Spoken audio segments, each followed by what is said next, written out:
Hello and welcome to another Vinny Talks Yanks.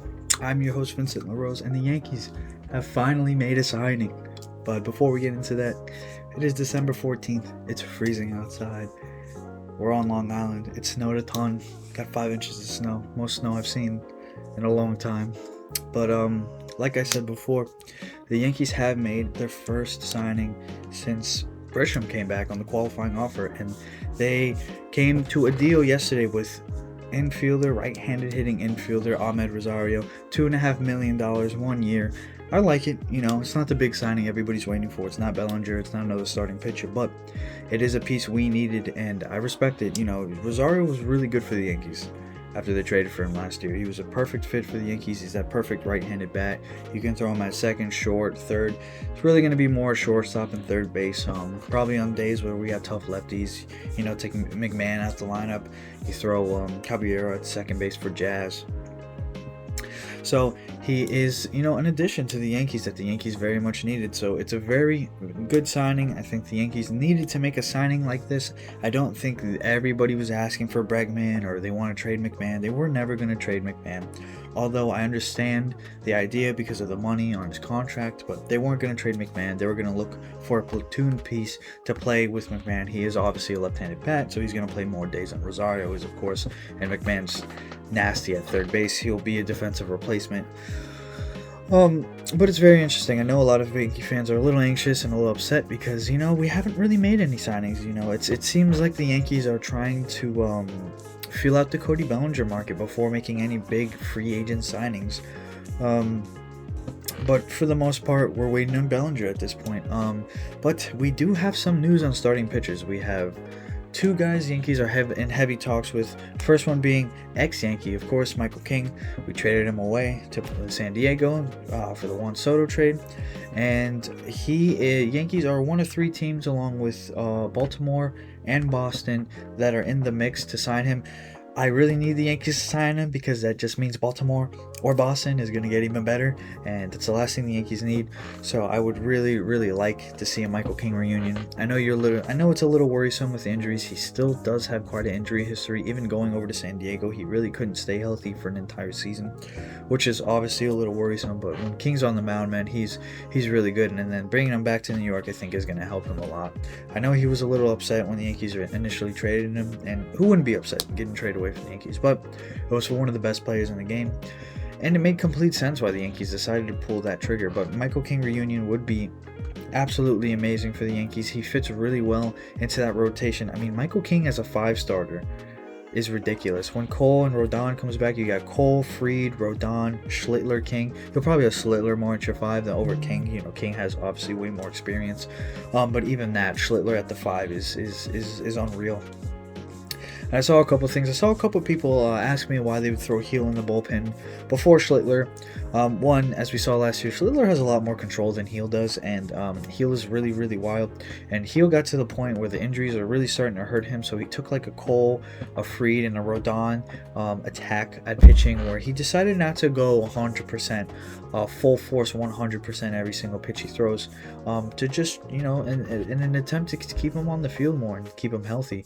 So I think throwing Heel in the bullpen over throwing Schlittler in the bullpen will let Heel use that all that full force. And to be completely honest with you, Schlittler really only has 2 pitches as of right now. Fastball, cutter, I guess curveball, a little bit of a slider maybe. We know what Schlittler is. He's a 100-mile-per-hour fastball. He's going to throw a cutter. He's going to throw that curveball. He's going to mix it up a little bit. I know he's working on a changeup as we speak. He said his number one off-season priority was to build a changeup, get people off the fastball. Probably made more for left-handers because that cutter really was not working too much last year. So it makes sense. He needs to develop a slider as well, but they haven't really got there yet. I think they're going to stick to more of a cutter-slider hybrid. But Heel has 3 defined pitches. That changeup, as we all see, is disgusting. That slider, when it's on, is really good, and that fastball can hit 100 if he's really going for it. So I think Heel would be much better out of the bullpen over Schlittler, because those are going to be guys, if they're moved into the bullpen, they're not going to be long men. You have Yarbrough for that. Warren's going to be in the bullpen for that reason as well, once Rodon comes back at the beginning of the season, if we were to sign another pitcher, of course. because as of right now, you have Warren as your 4 and Yarborough as your 5, because we have not signed a starter. If we were to sign a starter that kicks Warren to the 5, Schlittler to the 4, whoever we sign more than likely will be at the 3, and then it's going to be Fried, Heel. I'm blanking right now. Oh my god. Sorry. It's going to be Fried, free agent, Heel, Schlittler, Warren. Some mix of that. Of course, Rodon's coming back in late April. They said sometime early May, and then Cole comes back late May, sometime early June. So by June, you're going to have 7 starters in a rotational pieces. That's going to kick Yarborough and Warren back out to the bullpen. And then, of course, if you have that addition in the offseason, that'll probably kick Heel, I would say, more than anybody else back into the bullpen. Cole's going to be a starter. Fried's going to be a starter. Rodon's going to be a starter. Whoever we sign is going to be signed for a starting role, unless they did decide to put King more back in that long man role, but you're not going to sign him for that because he's going to get starting pitcher money now. So it's probably going to be one of the two, Heel or Schlittler, that gets moved into the bullpen, and I prefer Heel. I know some people prefer Schlittler. I would go Heel over Schlittler, especially, you know, as at the time that Heel has pitched. I feel like Heel would fit better in a bullpen role over Schlittler, but you know, that's me. And just what Schlittler did last in the postseason, man, like that, he's got to be a starter, bro. He's got to. I don't see how you don't see that. Those 2 starts in the postseason were absolutely elite. How do you not see that and go, yeah, this guy's a starter? If you think that guy should come out of the bullpen, I'm sorry. Now that I think about it now, absolutely not. He needs to be a starter. If you think he isn't a starter over Heel, you're wrong. I'm sorry. But you know, who knows? You got to give him some time to both work out the kinks. But it also has been announced that Jones is going to get an opportunity to fight for a left field position. That is if we miss out on Cody Bellinger. It's very unlikely he will get that opportunity. If not, they said Dominguez as of today, spring training started today, he'd be your left fielder. You'd have Grisham in center and Judge in right, of course. If they were to not sign any other outfielders, you'd have a mix of Caballero and Cabrera, taking some turns out there. I guess you could maybe throw Stanton out there a couple games, but they tried it a little bit last year. It seems a little bit unlikely they're going to do that unless they absolutely have to. So like they did last year when Judge hurt his arm. So that's really the mix on that. And then the other starting pitcher that the Yankees are in heavy talks with is Tutsaya Imai. Of course, he's really I think he came when the offseason started. He was kind of like the forgotten guy coming over from the MVP. I didn't even realize he was coming over from the MVP. Now he's like the number 1 guy everybody wants. Murakami and Okamoto, their market kind of seemed to die off. I think everybody just lined both of those guys up with a West Coast team, and that's why they completely forgot about him. But with all the quotes Tutsaya Imai's had, with all the stuff going on with Tutsaya Imai, I think 100% he's going to land. Either it's going to be like Padres, Giants, Yankees, or Toronto, something like that. A team he believes that is going to go against the Dodgers enough for him to eventually do what he wants to do against the Dodgers and eliminate them or pitch a great game against them, because wow, that man has a hatred for the Dodgers. Oh my god, some of his quotes are actually hilarious. But I really don't know where the market sits for him. At the beginning of the offseason, it was like $80 million, and now the predicted numbers are kind of everywhere for him.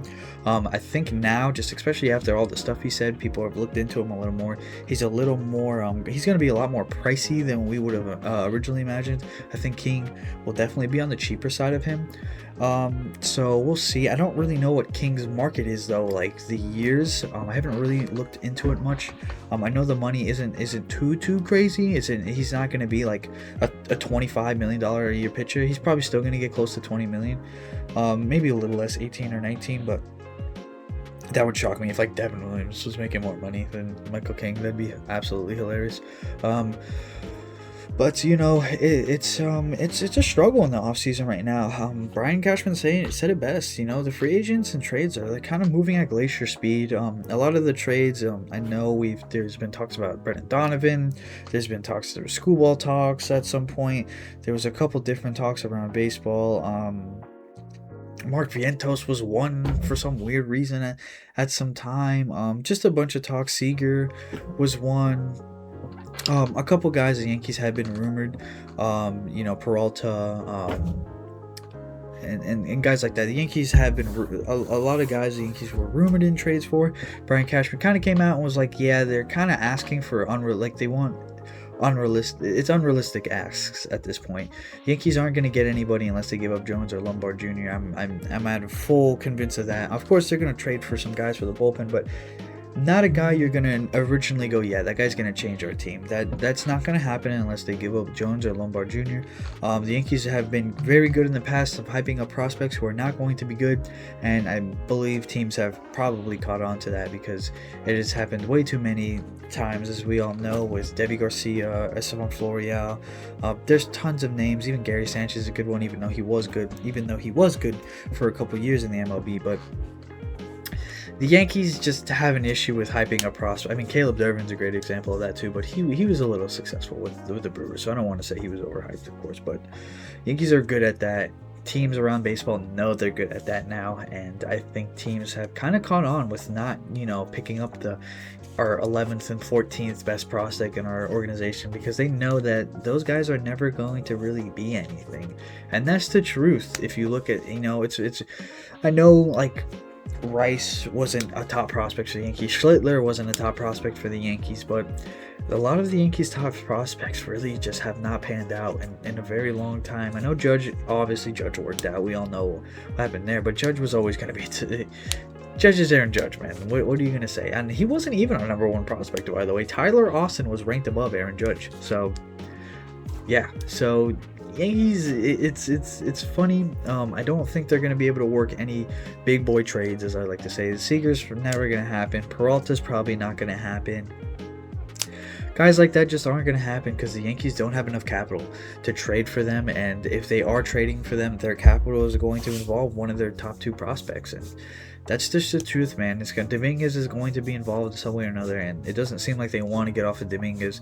I think they're more willing to get off of Jones over Dominguez. Dominguez has shown promise in the MLB. Jones has never played in the MLB, so it's kind of hard to give up a guy who Dominguez was more highly touted than Jones was, and to give up a guy who was more, and for a guy who hasn't played a single game in the MLB is tough. I'm a little worried about Jones because of his strikeout percentage. It's the same reason I'm worried about Lombard Jr. The average was not great. I know the OPS was there. OPS was there. But Lombard Jr. is really, really young, and his brother's really good too, by the way. If you guys haven't seen his brother, Lombard Jr.'s brother is really good at baseball as well. But Lombard Jr. is a lot younger. I think he's 20 years old, so he has more than enough time to figure it out. But Jones is being 23, maybe even what is he? I think he's 23. How old is Spencer Jones?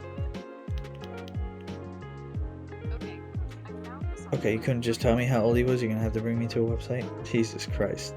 Can you give me? Really? It's not gonna tell me how old he is. He's 6'7". There you go. He's as big as Judge. I don't. How old is he? Oh my god. I don't know why this is such a simple... he's 24, so he's even older than I thought.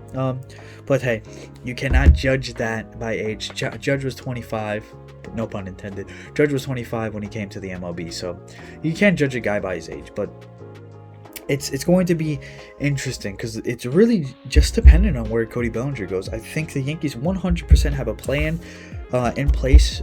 If Cody Bellinger does leave, I think they are going to go for a guy like Stephen Kwan, a left-handed hitting outfielder, a guy who 100% is going to be the leadoff hitter, something like that to replace Bellinger. Also, Gold Glove defense. The only thing I'd be worried about at this point is if Grisham goes down, we don't really have a center fielder who is every single day center fielder, and that would be my only worry. That's why I want Bellinger back so bad, because you can kind of swap Bellinger and Grisham out all the time. Grisham doesn't hit lefties like Bellinger does, so you can take Grisham out against lefties, throw Bellinger out there, and you're not losing. It's like throwing a right-handed bat in the lineup. You're not losing much there just because of how good Bellinger is against left-handed hitting pitching. But the Bellinger situation is super weird. It seems like it's calmed down a little bit. I think Boris and Bellinger have realized they're not going to get 7 years from anybody. Nobody's going to give them 7 years. But I think the Yankees are probably going to have to compromise with Bellinger at 6 for around 27 to 30 million AAV. So you're going to see about 180 to probably like 160 to 180 million contracts, somewhere in that range. I think the Yankees would benefit a lot if they added some sort of bonuses in there and something like that, but every team can do that, so I don't think that's going to help them too much. I do believe there is that factor of, like last year, I did truly think Juan Soto wanted to be a Yankee. Obviously that was proven wrong, because he just wanted the most money and the most perks to his contract more than anything else. It didn't really matter about the team at that point. But also, somebody said that Soto was offered more money by somebody else more than the Mets. That's no way. Whoever said is lying, which is crazy, because $800 million, and then just 2 years ago in 23, Judge's highest offer was like what, 440, and Soto got nearly double than that. So I don't think anybody offered more than $800 million like the Mets did. That's not true. But anyways, what like I was saying was, I do think there is that true factor. Bellinger does want to be a Yankee. He grew up around the Yankees with his dad being a Yankee for some time. He just, like, Soto fit. Don't get me wrong, Soto fit, but it just seemed like Bellinger was like made for Yankee Stadium. He was made to be a Yankee, and that is a little ignorant. I will admit that it's a little ignorant for me to say. Just something feels so right about Cody Bellinger. When he left the Dodgers years ago, I was like, something feels right about him being a Yankee. They did pursue him. Obviously, they didn't offer him what the Cubs offered him, and that's why he chose the Cubs. But I just feel like Cody Bellinger is just made to be a Yankee. Just the whole history with his family and his dad, just the lefty swing, what he does on the field, like just this team, he fits into this team perfectly. He fits into the stadium perfectly. Just the on-field aspect of it, he fits perfectly with the defensive versatility, the stealing bases, the power he brings, the average, all the bat skills he has, he's grown to have now. He's just perfect for the Yankees. And I think Boris is using that to the Yankees, against the Yankees, because he kind of knows that Bellinger is perfect for the Yankees. So he's going to try his very, very best to get the absolute most money out of the Yankees as possible. And it's kind of sad that it's gotten there, because yes, it is a game, and at the end of the day, these guys are making these owners tons and tons and tons of money. Except Hal Steinbrenner, apparently he's losing money. Yeah, get out of here. He's not losing money. He's full of shit. But these players are making these owners tons of money, and yes, they do deserve it at the end of the day, because they're putting their bodies on the line, and they're performers, and they bring people in that make the owners the money. The owners can't hog all that money. Some of that money has to go back to the player. Yes, do I completely agree? Contracts are getting a little bit out of hand.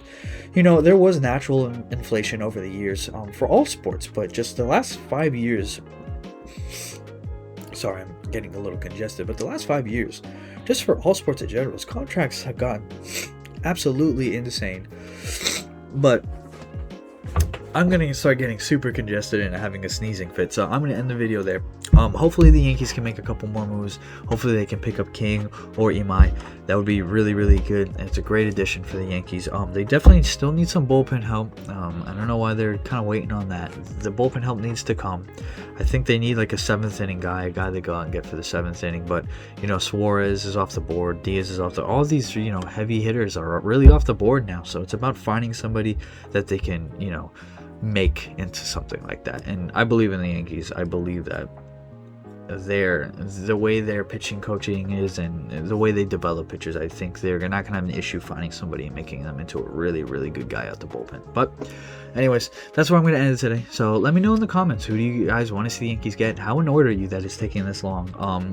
Let me know how excited you are to have Rosario back. I know Hill, Yarborough, Grisham, and Rosario were all guys that we had last year, so we really haven't made any additions yet, only subtractions with Williams and of course Bellinger not being back yet. Weaver seems a guaranteed gone at this point as well, so let me know who you want the Yankees to pick up. But as always, if you're on the YouTube side, I appreciate you for watching. If you're on the podcast side, I appreciate you for listening. Always come back. I'm going to be a little more consistent with videos. I promise. I'm just finishing up college right now. So once that's over, videos will probably be every other day. So as always, I hope everybody has a wonderful day, morning, night, wherever you are, whatever time it is. If you're interested, I do short videos every day, TikTok, Instagram, Facebook, YouTube as well. So, follow me on those. That'd be greatly appreciated. And go Yankees.